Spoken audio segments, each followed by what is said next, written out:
Hello everyone. In this video, we are going to learn about the resonance effect. In previous video, we have studied a lot of regarding to the inductive effect.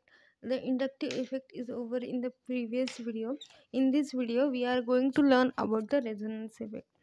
Resonance effect म्हणजे काय, तर जो item जिथं काय असतं, इलेक्ट्रॉनला कुठलीही stability नसते, electron काय होत असतो, सतत काय होत असतो, डिलोकलाइज्ड होत असतो, तर त्या इफेक्टला काय म्हणतात, रेझोनन्स इफेक्ट म्हणतात. Okay. So a compound with delocalized electron is known as a resonance. आता हे कसं म्हणजे एक्सप्लेन म्हणजे समजून घ्यायचं, तर consider the example of carboxylic acid. आता इथं तुम्हाला दिसते ह्याच्यामध्ये पण हा जो आर आहे ना इथे, तर तिथे एक ऑक्सिजन कन्सिडर करा. ओके. आता कन्सिडर एखादा कुठला तरी आर आहे तिथं काय कन्सिडर करा. मी काय सांगते तुम्हाला, एक कुठला तरी आर आहे तिथं काय कन्सिडर करा, तर ऑक्सिजन कन्सिडर करा. Consider the example of organic acid. आता ऑर्गॅनिक ॲसिड जेव्हा, एक मिनिट,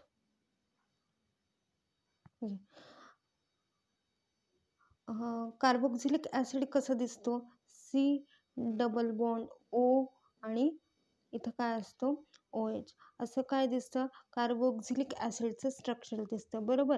आता ह्या कार्बोक्सिलिक ॲसिडमध्ये जेव्हा हा हायड्रोजन तुम्हाला दिसतो, हा हायड्रोजन काय करतो, प्रोटॉन लूज करतो.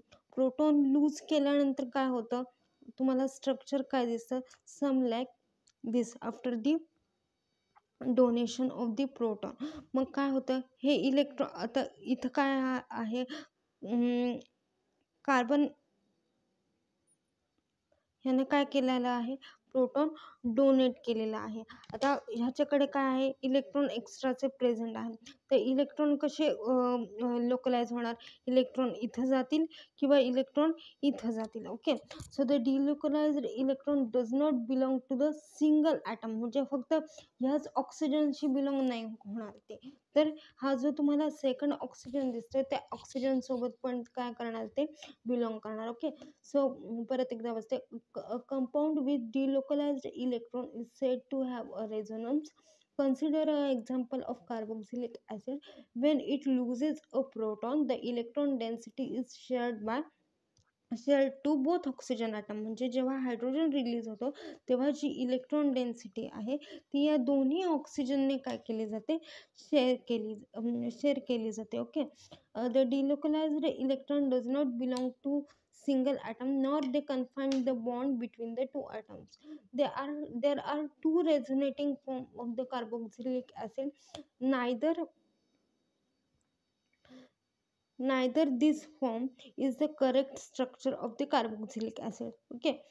मग आता मग स्ट्रक्चर, ॲक्च्युअल स्ट्रक्चर कसं रेझोनेटिंग फॉर्ममध्ये डिटरमाइन केलं जातं, तर CO, मग ॲक्च्युअल स्ट्रक्चर कसं डिटरमाइन केलं जातं, तर हे झाले सिग्मा बॉन्ड आणि पाय बॉन्ड. काय होतं, पाय बॉन्डचे इलेक्ट्रॉन काय होत असतात, लोकलाइज होत असतात. ह्या बॉन्डवरून त्या बॉन्डवर, त्या बॉन्डवरून ह्या बॉन्डवर, म्हणजे ह्या बॉन्डवर आले तर ते ॲक्च्युअल बॉन्ड आहेत असं डिटरमाइन नाही करणार, आणि ह्या बॉन्डवर नाही आहेत म्हणजे ते त्या बॉन्डचाच पार्ट नाही आहे असंही डिटरमाइन होत नाही. त्याच्यामुळे रेझोनेटिंग फॉर्म जो पाय इलेक्ट्रॉन लोकलाइज होत आहे त्याचा रेझोनेटिंग फॉर्म कसा डिटरमाइन केला जातो, तर ॲक्च्युअल रेझोनेटिंग फॉर्म हा असा डॅश डॅश डॅश मध्ये डिटरमाइन केलं जातं. तुम्ही हे 12th मध्ये शिकलेलंच आहात.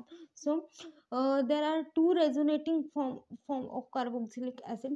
नायदर ऑफ these, एक minute, neither of these form is the correct structure of carboxylate ion. The actual structure, which is composite of the two structure, is called as a resonance hybrid.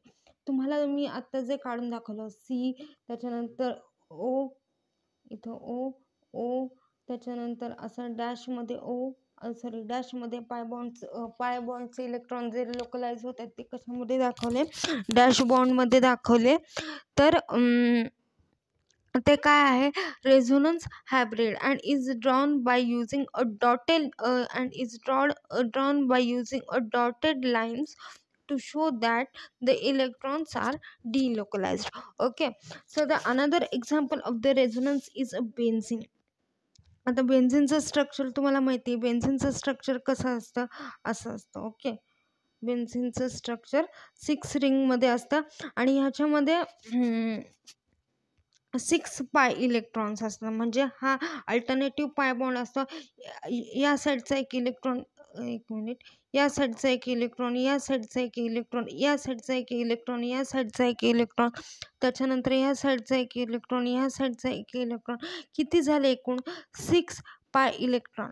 आणि ते काय होत असतात, certainly localise होत असतात. म्हणजे हा बॉन्ड काय होऊ शकतो, हा हे इलेक्ट्रॉन इथं जाऊ शकतात, त्याच्यानंतर हे इलेक्ट्रॉन काय होऊ शकतात, इथं जाऊ शकतात, हे इलेक्ट्रॉन इथं जाऊ शकतात. हे काय होत असतं, कंटिन्युअसली काय होत असतं, तर लोकलायझेशन होत असतं. म्हणून बेन्झीनचा रेझोनन्स हायब्रिड कसा येतो, तुम्ही काय केलेलं आहे, 12th याचं म्हणजे काढलेलंच आहे. बेन्झीनचा रेझोनेटिंग फॉर्म कसा येत असतो, तर हे पाय बॉन्डचे इलेक्ट्रॉन काय होत असतात, सारखे लोकलाइज होत असतात. एक ॲक्च्युअल पोझिशन तिथे आपल्याला डिटरमाइन करता येत नाही. ओके, सो द बेन्झीनमध्ये पाय बॉन्डचे इलेक्ट्रॉन काय करत असतात, कंटिन्युअसली लोकलाइज करत असतात. तर हे लोकलायझेशन कसं दाखवलं जातं, असं सर्कलने दाखवलं जातं. ओके, सो एकच minute. Another example of the resonance is benzene. Resonance form of benzene shows a 6 pi electron in the ring. The resonance form are only convenient way to show the pi electron. They do not depict any real electron distribution. म्हणजे तो bond, म्हणजे हा bond suppose, एकच minute, suppose हा बेन्झीनचं structure आहे. आता आता एक पाय बॉन्ड इथं आहे, एक बॉन्ड इथं आहे, एक बॉन्ड इथं आहे.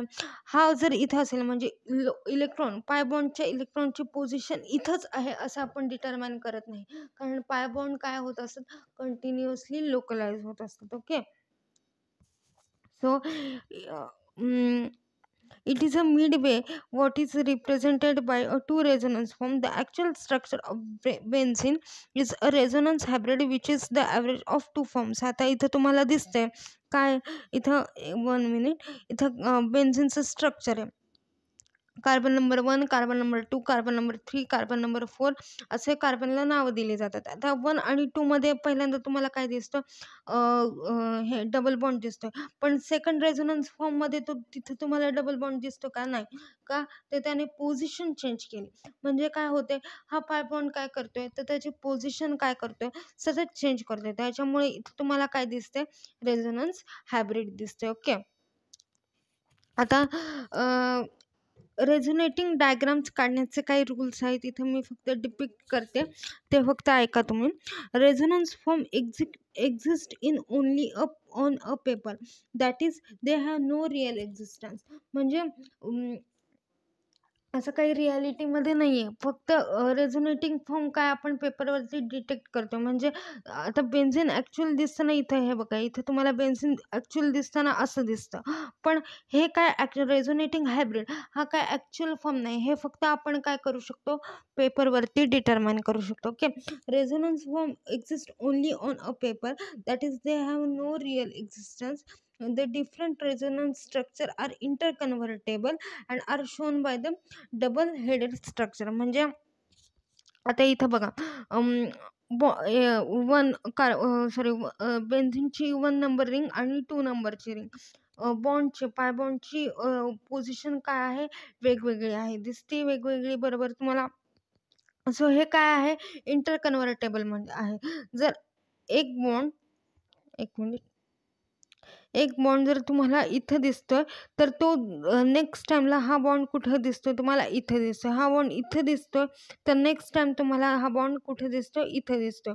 असंच काय होत जातं, इंटरकन्व्हर्टेबल होत जातं. Okay, then the second point is all the atoms taking part in the resonance must lie in the same plane. म्हणजे आता हे प्रत्येक ॲटम हा काय असतो, सेम प्लेनमध्ये सिच्युएटेड असतो. All the resonating structure should have the same number of unpaired electron. All the form must be show the Lewis structure, that is carbon can never to shown with a 5 bond. म्हणजे आता इथं पण बघा, इथं पहिल्या diagram मध्ये तुम्हाला काय दिसतंय, कार्बन इथं कार्बनमध्ये ऑक्सिजनकडे काय आहे, 2 लोन पेअर ऑफ इलेक्ट्रॉन्स आहेत. ओके. आणि कार्बनकडे काय आहेत, 3 हायड्रोजन बॉन्ड आहे आणि 1 ऑक्सिजन बॉन्ड आहे. जर या लोन पेअरने काय केलं, या लोन पेअरने इथं जे तुम्हाला लोन पेअर दिसते, ह्याने जर बॉन्डिंग इथं केलं तर कार्बनचं बॉन्डिंग इथं किती होते, 5 कार्बनचं बॉन्डिंग होते. ओके. ऑलरेडी 4 आहेत आणि 5 कार्बनचं बॉन्डिंग इथं होते. जर या लोन पेअरने या सिग्मा वरती परत बॉन्डिंग केलं तर हे काय पॉसिबल नाही, कारण कार्बनची व्हॅलेन्सी 4 आहे आणि तो नेहमी कसा 4च bond, 5 bond is not a possible. Okay. आता नेक्स्ट एकच मिनिट. त्याच्यानंतर काय आहे, in writing the resonance form we can move only electrons. The relative position of the atom must remain in the same in all the resonance form. म्हणजे resonance form return करताना काय करतो आपण, फक्त इलेक्ट्रॉनची पोझिशन चेंज करतो, ॲटमची position change करतो का, नाही. तर इथं तुम्हाला दिसतंय, इथं काय CH3 CH CH CH2 आणि इलेक्ट्रॉनची आता ह्या ॲटमची पोझिशन, या बॉन्डची पोझिशन कुठे, कार्बन नंबर 1 आणि कार्बन नंबर 2 वरती. ओके. आता हाच बॉन्ड कुठं जाते, परत कुठं जाते, कार्बन नंबर 2 आणि कार्बन नंबर 3च्या मध्ये जातं. पण ॲटमची पोझिशन चेंज होते का, नाही. तर फक्त कोणाची पोझिशन चेंज होते, इलेक्ट्रॉनची. ओके. सो एवढंच आहे. त्याच्यानंतर 1 मिनिट. आता जसं इंडक्टिव्ह इफेक्ट च्या अंडर आपण स्टडी केला, ॲसिडिटी कशी डिटरमाइन करतात, बेसिसिटी कशी डिटरमाइन करतात, तसंच रेझोनन्स इफेक्टमध्ये पण काय केलं जातं, तर ॲसिडिटी आणि बेसिसिटी काय केली जाते, डिटरमाइन केली जाते. ओके. आता इथं तुम्हाला 2 एक्झाम्पल दिलेत, फिनॉल आणि सायक्लोहेक्झेनॉल. आता इथं काय म्हणलेलं आहे त्यांनी, तर phenol is more acidic than the cyclohexanol. का, तर फिनॉलचा OH जो आहे तो कुठल्या कार्बनला अटॅच झालेला आहे, sp2 कार्बनला. आता sp3 sp2 sp म्हणजे काय मी तुम्हाला सांगितलं होतं. sp3 म्हणजे काय, तर फक्त सिंगल बॉन्ड. sp2 म्हणजे काय, डबल बॉन्ड. sp3 म्हणजे sp म्हणजे काय, ट्रिपल बॉन्ड. म्हणजे काय होते, एस कॅरेक्टर काय होत जाते, इथं इन्क्रीज होत जाते. आता हा OH जो आहे तो कशाला अटॅच आहे, तर sp2 कार्बनला अटॅच आहे आणि